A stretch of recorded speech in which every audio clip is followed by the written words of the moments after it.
श्री शिव पुराण।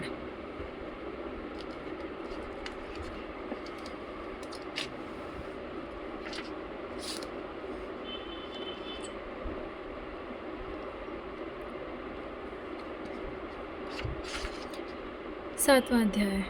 शिवलिंग की स्थापना, उसके लक्षण और पूजन की विधि का वर्णन तथा शिव पद की प्राप्ति कराने वाले सत्कर्मों का विवेचन। ऋषियों ने पूछा, सूत जी, शिवलिंग की स्थापना कैसे करनी चाहिए, उसका लक्षण क्या है तथा उसकी पूजा कैसे करनी चाहिए, किस देश काल में करनी चाहिए और किस द्रव्य के द्वारा उसका निर्माण होना चाहिए। सूत जी ने कहा, महर्षियों, मैं तुम लोगों के लिए इस विषय का वर्णन करता हूँ। ध्यान देकर सुनो और समझो। अनुकूल एवं शुभ समय में किसी पवित्र तीर्थ में, नदी आदि के तट पर अपनी रुचि के अनुसार ऐसी जगह शिवलिंग की स्थापना करनी चाहिए जहाँ नित्य पूजन हो सके। पार्थिव द्रव्य से, जलमय द्रव्य से अथवा तेजस पदार्थ से अपनी रुचि के अनुसार कल्पोक्त लक्षणों से युक्त शिवलिंग का निर्माण करके उसकी पूजा करने से उपासक को उस पूजन का पूरा फल प्राप्त होता है। संपूर्ण शुभ लक्षणों से युक्त शिवलिंग की यदि पूजा की जाए तो वह तत्काल पूजा का फल देने वाला होता है। यदि चल प्रतिष्ठा करनी हो तो उसके लिए छोटा सा शिवलिंग अथवा विग्रह श्रेष्ठ माना जाता है, और यदि अचल प्रतिष्ठा करनी हो तो स्थूल शिवलिंग अथवा विग्रह अच्छा माना गया है। उत्तम लक्षणों से युक्त शिवलिंग की पीठ सहित स्थापना करनी चाहिए। शिवलिंग का पीठ मंडलाकार, गोल, चौकोर, त्रिकोण अथवा खाट के पाए की भांति ऊपर नीचे मोटा और बीच में पतला होना चाहिए।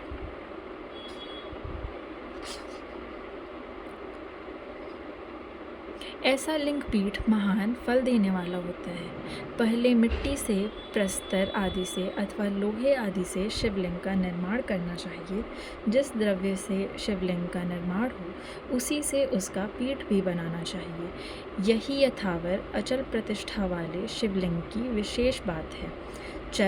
चल प्रतिष्ठा वाले शिवलिंग में भी लिंग और पीठ का एक ही उपादान होना चाहिए, किंतु बाढ़ लिंग के लिए यह नियम नहीं है।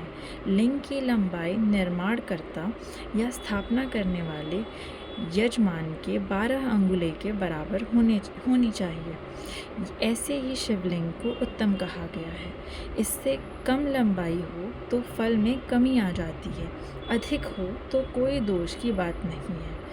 चर लिंग में भी वैसा ही नियम है। उसकी लंबाई कम से कम कर्ता के 1 अंगुल के बराबर होनी चाहिए। इससे छोटा होने पर अल्प फल मिलता है।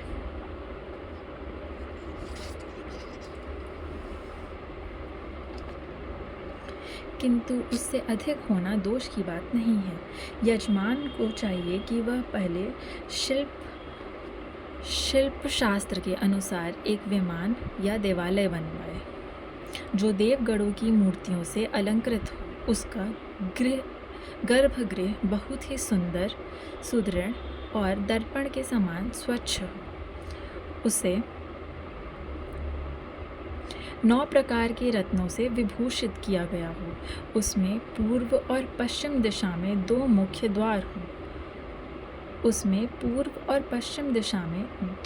द्वार हों। जहाँ शिवलिंग की स्थापना करनी हो। उस स्थान के गर्त में नीलम, लाल, वैदूर्य, श्याम, मरकत, मोती, मूंगा, गोमेद और हीरा, इन 9 रत्नों को तथा अन्य महत्वपूर्ण द्रव्यों को वैदिक मंत्रों के साथ छोड़ें।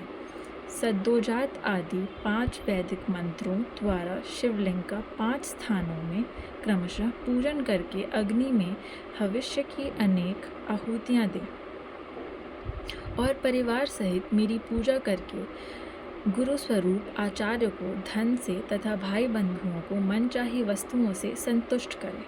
याचकों को जड़, सुवर्ण, गृह एवं भू संपत्ति तथा चेतन, गौ आदि वैभव प्रदान करें। स्थावर जंगम सभी जीवों को यत्नपूर्वक संतुष्ट करके एक गड्ढे में सुवर्ण तथा 9 प्रकार के रत्न भरकर सद्योजातादि वैदिक मंत्रों का उच्चारण करके परम कल्याणकारी महादेव जी का ध्यान करें। तत्पश्चात नाद घोष से युक्त महामंत्र ओमकार का उच्चारण करके उक्त गड्ढे में शिवलिंग की स्थापना करके उसे पीठ से संयुक्त करें। इस प्रकार पीठ युक्त लिंग की स्थापना करके उसे नित्य लेप दीर्घ काल तक टिके रहने वाले मसाले से जोड़कर स्थिर करें। इसी प्रकार वहाँ परम सुंदर वीर मूर्ति की भी स्थापना करनी चाहिए। सारांश यह कि भूमि संस्कार आदि की सारे विधि जैसे लिंग प्रतिष्ठा के लिए कही गई है, वैसी ही वेर मूर्ति प्रतिष्ठा के लिए भी समझनी चाहिए। अंतर इतना ही है कि लिंग प्रतिष्ठा के लिए प्रणव मंत्र के उच्चारण का विधान है, परंतु वेर की प्रतिष्ठा पंचाक्षर मंत्र से करनी चाहिए। जहाँ लिंग की प्रतिष्ठा हुई है वहाँ भी उत्सव के लिए बाहर सवारी निकालने आदि के निमित्त वेर मूर्ति को रखना आवश्यक है। वेर को बाहर से भी लिया जा सकता है, उसे गुरुजनों से ग्रहण करें।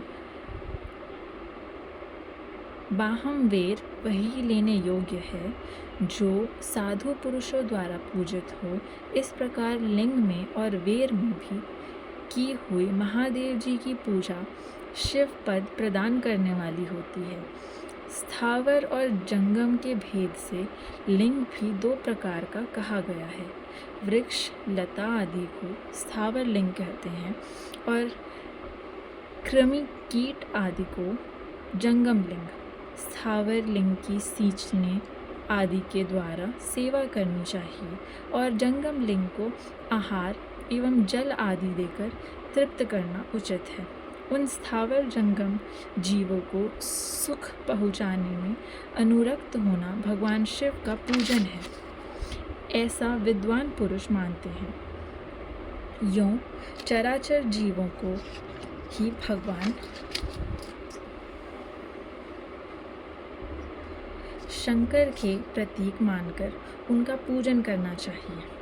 इस तरह महालिंग की स्थापना करके विविध उपचारों द्वारा उसका पूजन करें। अपनी शक्ति के अनुसार नित्य पूजा करनी चाहिए तथा देवालय के पास ध्वजारोपण आदि करना चाहिए।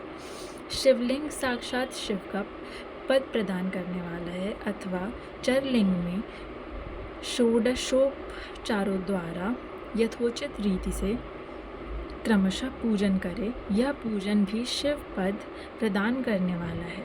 आवाहन, आसन, अर्ध पाद, पाद्यांग, आचमन, अभ्यंग पूर्वक स्नान, वस्त्र एवं यज्ञोपवीत गंध, पुष्प, धूप, दीप, नैवेद्य, तांबुल समर्पण, निराजन, नमस्कार और विसर्जन, ये 16 उपचार हैं अथवा अर्घ्य से लेकर नैवेद्य तक विधिवत पूजन करें। अभिषेक, नैवेद्य, नमस्कार और तर्पण, ये सब यथाशक्ति नित्य करें। इस तरह किया हुआ शिव का पूजन शिव पद की प्राप्ति करने वाला होता है। अथवा किसी मनुष्य के द्वारा स्थापित शिवलिंग में, ऋषियों द्वारा स्थापित शिवलिंग में, देवताओं द्वारा स्थापित शिवलिंग में अपने आप प्रकट हुए स्वयंभूलिंग में तथा अपने द्वारा नूतन स्थापित हुए शिवलिंग में भी उपचार संपन्न पूर्वक जैसे तैसे पूजन करने से या पूजन की सामग्री देने से भी मनुष्य ऊपर जो कुछ कहा गया है वह सारा फल प्राप्त कर लेता है। क्रमशः परिक्रमा और नमस्कार करने से भी शिवलिंग शिव पद की प्राप्ति कराने वाला होता है। यदि नियम पूर्वक शिवलिंग का दर्शन मात्र कर लिया जाए तो वह भी कल्याणप्रद होता है। मिट्टी, आटा, गाय के गोबर, फूल, कनेर, पुष्प, फल, गुड़, मक्खन, भस्म अथवा अन्न से भी अपनी रुचि के अनुसार शिवलिंग बनाकर तदनुसार उसका पूजन करें अथवा प्रतिदिन 10,000 प्रणव मंत्र का जप करें अथवा दोनों संध्याओं के समय एक एक सहस्त्र प्रणव का जप किया करें। यह कर्म भी शिव पद की प्राप्ति कराने वाला है, ऐसा जानना चाहिए।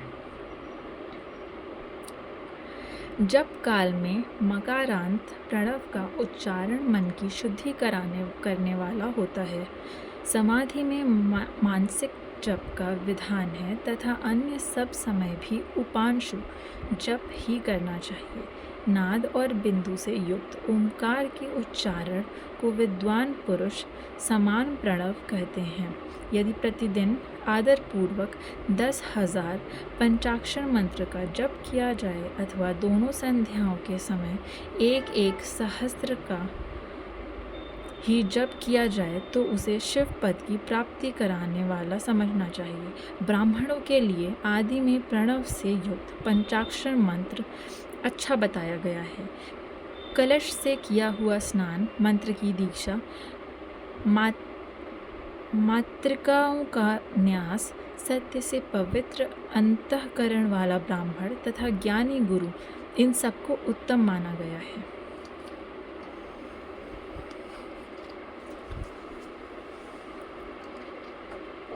द्विजों के लिए नमः शिवाय के उच्चारण का विधान है। द्विजेतरों के लिए अंत में नमः पद के प्रयोग की विधि है, अर्थात वे शिवाय नमः इस मंत्र का उच्चारण करें। स्त्रियों के लिए भी कहीं कहीं विधि पूर्वक नमोन्त उच्चारण का ही विधान है, अर्थात वे भी शिवाय नमः का ही जप करें। कोई ऋषि ब्राह्मण की स्त्रियों के लिए नमः पूर्वक शिवाय के जप की अनुमति देते हैं, अर्थात वे नमः शिवाय का जप करें। पंचाक्षर मंत्र का 5 करोड़ जप करके मनुष्य भगवान सदाशिव के समान हो जाता है। 1, 2, 3 अथवा 4 करोड़ का जप करने से क्रमशः ब्रह्मा, विष्णु, रुद्र तथा महेश्वर का पद प्राप्त होता है। अथवा मंत्र में जितने अक्षर हैं उनका पृथक पृथक 1-1 लाख जप करें अथवा समस्त अक्षरों का एक साथ ही जितने अक्षर हों उतने लाख जप करें। इस तरह के जप को शिव पद की प्राप्ति कराने वाला समझना चाहिए। यदि 1000 दिनों में प्रतिदिन 1 सहस्त्र जप के क्रम से पंचाक्षर मंत्र का 10 लाख जप पूरा कर लिया जाए और प्रतिदिन ब्राह्मण भोजन कराया जाए तो उस मंत्र से अभीष्ट कार्य की सिद्धि होने लगती है। ब्राह्मण को चाहिए कि वह प्रतिदिन प्रातःकाल 1008 बार गायत्री का जप करे। ऐसा होने पर गायत्री क्रमशः शिव का पद प्रदान करने वाली होती है।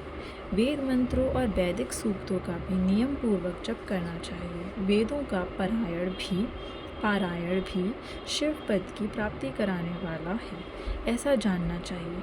अन्यान्य जो बहुत से मंत्र हैं उनका भी जितने अक्षर हों उतने लाख जप करें। इस प्रकार जो यथाशक्ति जप करता है वह क्रमशः शिव पद मोक्ष प्राप्त कर लेता है। अपनी रुचि के अनुसार किसी एक मंत्र को अपनाकर मृत्यु पर्यंत प्रतिदिन उसका जप करना चाहिए अथवा ओम इस मंत्र का प्रतिदिन 1 सहस्त्र जप करना चाहिए। ऐसा करने पर भगवान शिव की आज्ञा से संपूर्ण मनोरथों की सिद्धि होती है। जो मनुष्य भगवान शिव के लिए फुलवाड़ी या बगीचे आदि लगाता है तथा शिव के सेवा कार्य के लिए मंदिर में झाड़ने बहारने आदि की व्यवस्था करता है, वह इस पुण्य कर्म को करके शिव पद प्राप्त कर लेता है। भगवान शिव के जो काशी आदि क्षेत्र हैं उनमें भक्तिपूर्वक नित्य निवास करे, वह जड़ चेतन सभी को भोग और मोक्ष देने वाला होता है। अतः विद्वान पुरुष को भगवान शिव के क्षेत्र में आमरण निवास करना चाहिए। पुण्य क्षेत्र में स्थित बावड़ी, कुआं और पोखरे आदि को शिव गंगा समझना चाहिए। भगवान शिव का ऐसा ही वचन है। वहाँ स्नान, दान और जप करके मनुष्य भगवान शिव को प्राप्त कर लेता है। अतः मृत्यु पर्यंत शिव के क्षेत्र का आश्रय लेकर रहना चाहिए। जो शिव के क्षेत्र में अपने किसी मृत संबंधी का दाह, दशा, मासिक श्राद्ध, सपिंडीकरण अथवा वार्षिक श्राद्ध करता है, अथवा कभी भी शिव के क्षेत्र में अपने पितरों को पिंड देता है, वह तत्काल सब पापों से मुक्त हो जाता है, अंत में शिव पद पाता है। अथवा शिव के क्षेत्र में 7, 5, 3 या एक ही रात निवास कर ले।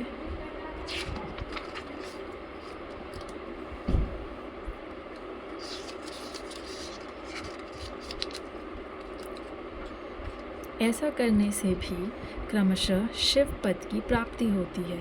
लोक में अपने अपने वर्ण के अनुरूप सदाचार का पालन करने से भी मनुष्य शिव पद को प्राप्त कर लेता है।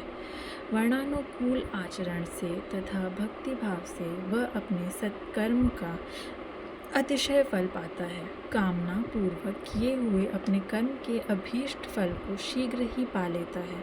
निष्काम भाव से किया हुआ सारा कर्म साक्षात शिव पद की प्राप्ति कराने वाला होता है। दिन के 3 विभाग होते हैं, प्रातः, मध्याह्न और सायाह्न। इन तीनों में क्रमशः एक एक प्रकार के कर्म का संपादन किया जाता है। प्रातः काल को शास्त्र विहित नित्य कर्म के अनुष्ठान का समय जानना चाहिए। मध्याह्न काल सकाम कर्म के लिए उपयोगी है तथा सायंकाल शांति कर्म के उपयुक्त है, ऐसा जानना चाहिए। इसी प्रकार रात्रि में भी समय का विभाजन किया गया है। रात के 4 प्रहरों में से जो बीच के 2 प्रहर हैं, उन्हें निशीथ काल कहा गया है। विशेषतः उसी काल में की हुई भगवान शिव की पूजा अभीष्ट फल को देने वाली होती है। ऐसा जानकर कर्म करने वाला मनुष्य यथोक्त फल का भागी होता है। विशेषतः कलयुग में कर्म से ही फल की सिद्धि होती है। अपने अपने अधिकार के अनुसार ऊपर कहे गए किसी भी कर्म के द्वारा शिवाराधन करने वाला पुरुष यदि सदाचारी है और पाप से डरता है, तो वह उन कर्मों का पूरा फल अवश्य प्राप्त कर लेता है। ऋषियों ने कहा, सूत जी, पुण्य क्षेत्र कौन कौन से हैं जिनका आश्रय लेकर सभी स्त्री पुरुष शिव पद प्राप्त कर लें, यह हमें संक्षेप से बताइए।